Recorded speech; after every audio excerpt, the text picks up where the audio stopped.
This is superior turbinate. This is superior turbinate. And between the superior turbinate and the septum lies the sphenoequator recess.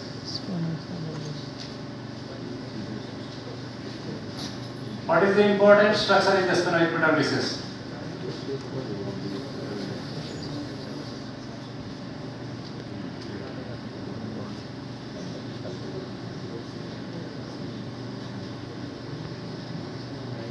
Can you see? Opening of the sphenoid. This is superior turbinate and this is sphenoidal opening. ঠিক আছে? তাইলে এটা কতটুকু দূরে থাকে? Roof of the কোনা থেকে 1 to 1.5 এক থেকে 1.5 সেন্টিমিটার উপরে থাকে স্ফেনোইডাল ওপেনিং। আচ্ছা, তাইলে আমাদের কি সেকেন্ড পাস শেষ না কিন্তু এখন আমরা আরো সামনে আসবো। এসে না এই উপরের দিকে আমরা দেখতেছি এটা কিউবিফর্ম প্লেট, ঠিক আছে? This is cribriform plate.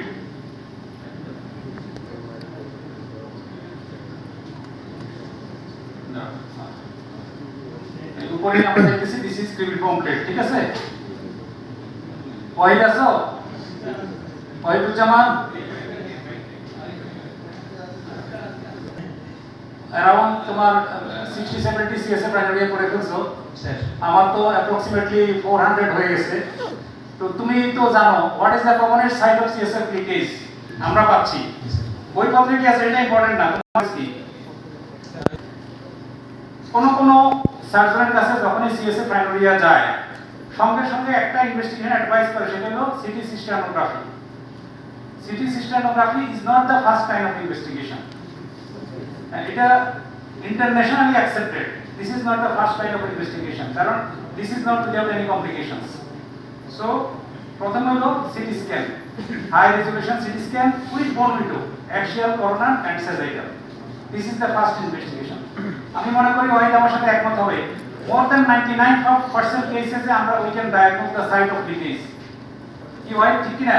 Sir, if it is failed, then we will come to another investigation. Number 1, TT weighted MRI. that's correct. TT weighted MRI works like CT cystogram. কেন? এখানে CSF acts as a contrast medium. Sir আপনি যেটা বলছেন আপনারা তো প্রায় 500 case করে ফেলেছেন বিএমইউ তে, কি আপনাদের কাছে কমন লেখা আছে ট্রমাটিক। এটা ট্রমাটিক লেখা, এগুলো যখন ফেস প্রথম শুরু হয় তখন তার কথা এটা 2006 এর দিকে, সরি 2006 এর দিকে। আচ্ছা, তো এখন সেটা ইম্পর্টেন্ট না কত পেজ করছি বা করি নাই, তো আমরা যাই করছি আমাদের কাছে মনে হয়েছে ওইটা এবং আমার সাথে একমত। আমাদের কাছে মনে হয়েছে commonest site is cribriform plate এবং কমনেস্ট কজ ইজ ইডিওপ্যাথিক। তো এখানে আমাদের উদ্দেশ্য সিএসএফ নিয়ে বলা না, আমার উদ্দেশ্য হলো আমরা যদি এই সেকেন্ড পাসটা খুব ভালো করে না জানি, সেকেন্ড পাসটা ভালো করে না বুঝি, তাহলে আমরা কিউবিফর্ম প্লেট হ্যান্ডেল করতে পারবো না এন্ডোস্কোপিতে। আমার কথা বলার উদ্দেশ্য এটা। তাহলে সেকেন্ড পাস কি? সেকেন্ড পাস হলো আমরা গেলাম পোস্টেরিয়র পোস্টেরিয়র ফ্যান্সির ওয়ালকে ফলো করলাম, রূপকতার কোণায় গেলাম, দেন আস্তে আস্তে মিডল টার্মিনেটকে হালকা রিট্রাক্ট করব যাতে এভালশন না হয়। তখন দেখলাম আমরা মিডল টার্মিনেট সুপিরিয়র টার্মিনেট পাওয়া গেল, দেন আমরা স্ফেনোইডাল রিসেসে ঢুকলাম, স্ফেনোইডাল ওপেনিং আমরা দেখতে পাচ্ছি, তাই না? তারপরে আমরা স্ফেনোইডাল ওপেনিং এর পরে কি থাকে এটাকে বলে anterior face of the sphenoid. Sphenoid opening এর পরে দেন আসলে কিউবিফর্ম প্লেট। এই দিস কিউবিফর্ম প্লেট, হ্যাঁ দিস ইজ আমি 0 ডিগ্রিতে আছি তো 30-40 ডিগ্রিতে আরো ভালো দেখা যাবে কিউবিফর্ম প্লেট, ঠিক আছে? তো এই হলো আমার সেকেন্ড পাস। এটা আমাদের ইউজুয়াল কেসে থার্ড পাসটা আমাদের খুব ইম্পর্টেন্ট। থার্ড পাস হলো lateral to the middle terminate, ঠিক আছে? দিস ইজ মিডল টার্মিনেট, ঠিক আছে? Lateral to the middle terminate. এখন এই মিডল টার্মিনেটটা আমরা বলছি কতগুলো অ্যাটাচমেন্ট থাকে? তিনটা পার্ট থাকে অ্যাকর্ডিং টু ইটস অ্যাটাচমেন্ট, তাই না? First attachment goes to the vertically to the skull base. Skull base কোথায় অ্যাটাচ করে? at the junction of the medial and lateral lamina, ঠিক আছে? মিডিয়াল ল্যামিনা মানে কিউবিফর্ম প্লেট আর ল্যাটারাল ল্যামিনা তো জানো এর জাংশনে থাকে ভার্টিক্যাল পার্টটা, পার্ট 1 এক নম্বর। Number 2 second attachment. দেখো এই যে সোজা ভার্টিক্যাল দিয়ে দিয়ে দিয়ে এটা এদিকে চলে আসছে, তাই না? এদিকে কোথায় চলে গেল? ল্যামিনার প্রিপারেশন অ্যাটাচমেন্ট, এটা হলো সেকেন্ড পার্ট। তারপর সেকেন্ড পার্টে কোন কোন আস্তে আস্তে যাওয়া নিচে, তারপর কোন চলে গেল এখানে lateral wall of the nasal cavity, এটা হলো প্যারাডাইম বোন, হ্যাঁ, perpendicular plate of paradigm. Third three attachments, হ্যাঁ, first attachment, second attachment, third attachment, তিনটা দেখে বলে বেজাল ল্যামিনা। বেজাল ল্যামিনার সামনে যতগুলো ইনমোডাল সেল পাওয়া যাবে সবগুলো হলো অ্যান্টেরিয়র ইনমোডাল সেল, আর তার পিছনে হলো পোস্টেরিয়র ইনমোডাল সেল। আচ্ছা, অ্যাটাচমেন্ট আরেকবার বলি।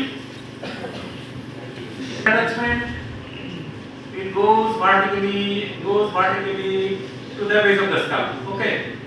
Then the vertical attachment এই পার্টটা শেষ হলো, এই vertical পার্টটা শেষ হলো, এটা it is oriented in the sagittal plane. তারপর second part is oriented in the coronal plane. This is the second part, হ্যাঁ? Second part, ঠিক আছে? It goes to the lamina preparatia. Third part goes to the lateral wall of the nose. This is the perpendicular plate of the paradigm. আচ্ছা, এখন এই যে lateral ওয়ালে একমাত্র mobile structure কি? Uncinate is the mobile structure, আর সবই হলো fixed, only uncinate, and this is the free margin of the uncinate process. Uncinate প্রসেসের কয়টা পার্ট থাকে? দুইটা। ওয়ান ইজ ভার্টিক্যাল পার্ট, এটা হলো জাংশন, দেন গোজ হরাইজন্টালি পিছনের দিকে চলে গেল, ব্যাকওয়ার্ডস, হ্যাঁ। This is the third part, ঠিক আছে? Yes, syringe আছে, syringe দিয়ে একটু পানি ফেলা যাবে, দিতে বড় অসুবিধা নেই, তো পানি, এটা হলো vertical part, this is horizontal part or second part. Horizontal part, এখানে কোনো bony attachment নাই, inferior terminator সাথে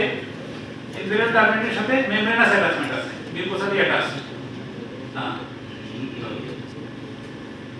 the mixed area or mixed triangle, হ্যাঁ, এটা ট্রায়াঙ্গেল এরিয়া, এটাকে বলে মিক্সড ট্রায়াঙ্গেল। এখানে আমরা সাধারণত আনসিলেট প্রসেসকে ডিসেকশন শুরু করি যখন ফেজ শুরু হয়, সিটোম্যাক্সি।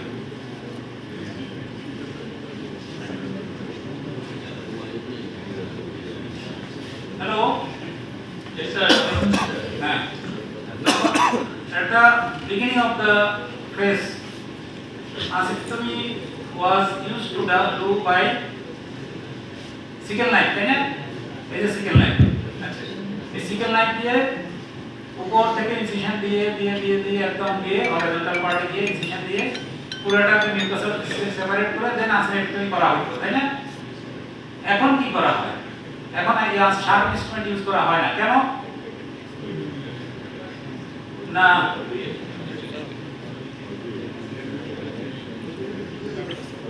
ল্যামিনা প্রিপারেশনে ইনজুরি প্রিভেন্ট করার জন্য এখন আর সেটা করা হয় না। তাকে এখন কি করা হয়? এখন ব্যাক বাইন্ডিং দিয়ে শুরু করা হয়। ব্যাক বাইন্ডিং দিয়ে নেক্সট ট্রায়াঙ্গেল যেটা আছে, নেক্সট ট্রায়াঙ্গেলে আমরা জাংশনটা নেক্সট ট্রায়াঙ্গেল বলে, নেক্সট এরিয়া বলে। এক দুইটা কাট দিয়ে কিন্তু বাবা, জি স্যার,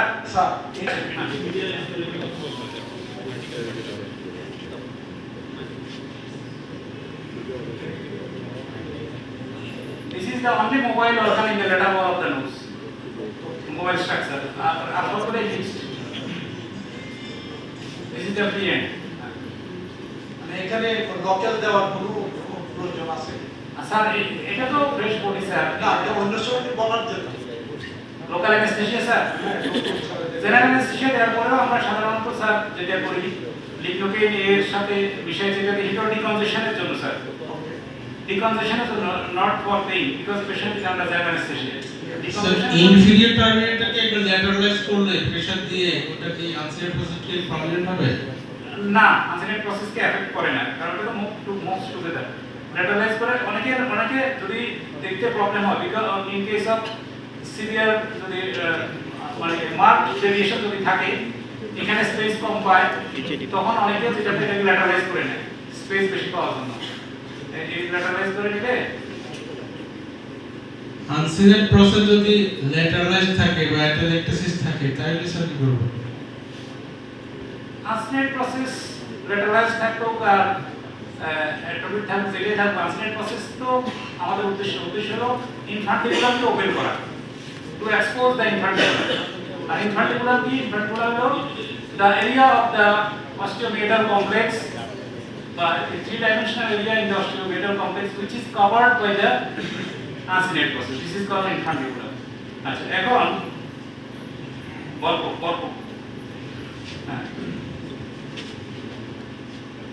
তাহলে আমরা মিডল টার্মিনেটের তিনটা পার্ট দেখাইলাম, আনসিনেট প্রসেসের দুইটা পার্ট দেখাইলাম, and now bulla equimodalis. This is called bulla equimodalis. এখন bulla equimodalis, this is bulla. First তুমি প্রথম তোমার দৃষ্টিতে আসবে মিডল টার্মিনেট, আনসিনেট প্রসেস, দেন আসবে বুলা, ঠিক আছে? বুলা ইকুইমোডালিস। এখন বুলা ইকুইমোডালিস পিছনে এই যে বেজাল ল্যামিনার সাথে ফিউজড হয়ে থাকে, তার মানে অ্যান্টেরিয়র ওয়াল অফ দ্য বুলা আমরা যদি রিমুভ করি আমরা পাবো বেজাল lamina, which is the posterior wall of the bulla. Same.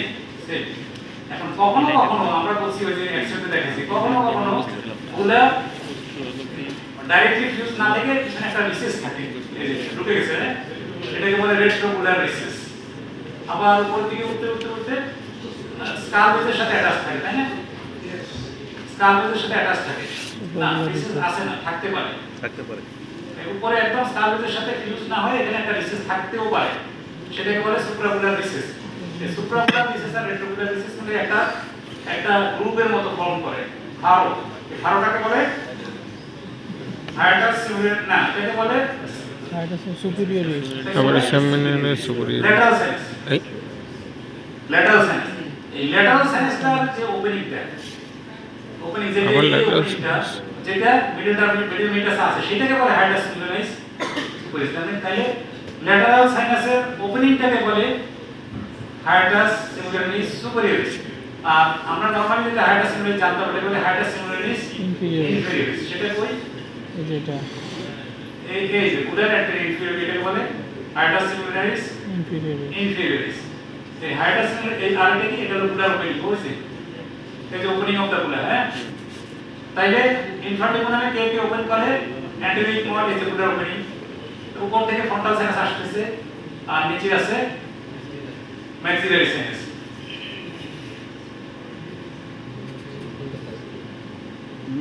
দেখা যাবে সেটা দিয়ে দেখতে পাবো, হয়তো দেখতে পাবো, সবসময় দেখা যাবে। আচ্ছা, তাইলে এই এখানে এদিকে কি? এখানে ম্যাক্সিলারি সাইনাস কোন করবে, তাই না? তার সাথে কত বাকাস করতে হায়াটাস সিমিলারিস ইনফেরিয়রিস। এখন এই যে একটা ওপেনিং দেখা যাচ্ছে, দেখছেন না? এটা কি? এক্সিকিউটিভ অস্টিও আর নাম কি? ফ্রন্টালি। পোস্টেরিয়র ফ্রন্টালি বলে, অ্যাকচুয়ালি ফ্রন্টালি মিন্স যেখানে মিউকোসা দিয়ে অনেক বোন থাকে না, মিউকোসা দিয়ে যেটা surrounded all around by the mucosa, হ্যাঁ, কোনো বোন থাকে না, এটা পোস্টেরিয়র ফ্রন্টালি বলে বা ফ্রন্টালি বলে। তাহলে অ্যান্টেরিয়র ফ্রন্টালি বা ন্যাচারাল অস্টিয়াল যেটা that is covered by the uncinate process, ঠিক আছে? দেখা যাবে, নরমালি দেখা যাবে না। আনসিনেক্টমি করলে আমরা পাবো, আনসিনেক্টমি করলে আমরা পাবো, ঠিক আছে? তাইলে এই হইল মোটামুটি এটা কি বলে? আমরা কি বলবো এখন? থার্ড পাস, তাই না? Third pass. এখন যখন ডিজিজ থাকে তখন আমরা first pass, second pass, third পাসে এখন যতগুলো জিনিস দেখলাম তোমরা নাও দেখতে পারি ডিজিজের জন্য। তাহলে এগুলা, হ্যাঁ, কখন এগুলা এন্ডোস্কোপিক কি বলে sinusitis, simple sinusitis, fungal sinusitis, যেখানে পলিপ নাই সেখানে হয়তো হবে, বা পলিপ যেখানে মিনিমাম আছে সেখানে আমরা ক্লিয়ারলি দেখতে পাবো। অথবা in case of epistaxis, very important, ইপিস্ট্যাক্সিসের ক্ষেত্রে এখন আর ব্লাইন্ড প্যাকিং চলবে না, তাই না? যেখানে এন্ডোস্কোপি মেশিন আছে, ফ্যাসিলিটিস আছে, সেখানে ব্লাইন্ড প্যাকিং আর করা যাবে না। ব্লাইন্ড প্যাকিং করলে কি হয় তোমরা তো জানি, ঢাকা মেডিকেল কলেজ ইমার্জেন্সি ডিপার্টমেন্টে কাজ যারা করছে তারা তো জানে ডেইলি কয়টা ইপিস্ট্যাক্সিস আসে, কতগুলো ব্লাইন্ড প্যাকিং করা লাগে। গজ প্যাকিং করতে গিয়ে মিউকোসাল অ্যাব্রেশন হয়, পরবর্তীতে সাইনেটিয়া হয়, তারপরে ওই গজ প্যাকিং খোলা হয়, তখন আবার ব্লিডিং হয়। ওই অরিজিনাল ব্লিডিং পয়েন্ট নাকি এটা নতুন ব্লিডিং পয়েন্ট, তখন আমরা মনে করি ব্লিডিং থামে, আবার প্যাকিং করি। এই সেকেন্ড প্যাকিংটা হয়তো আননেসেসারি, শুধু মিউকোসাল অ্যাব্রেশনের জন্য, তো এটাও হতে পারে। তো এই জন্য এখন ব্লাইন্ডলি প্যাকিং না করে আমরা অ্যাডিকুয়েট মেডিকেশন দিয়ে এখানে এক্সামিন করব যে কোথায় হ্যান্ডেলডোস্কোপি করব কোথাও অ্যাক্টিভ ব্লিডিং পয়েন্ট আছে কিনা, ঠিক আছে? থাকলে ওটাকে আমরা কটারি করে দিতে পারি, সিম্পল কটারি, হ্যাঁ।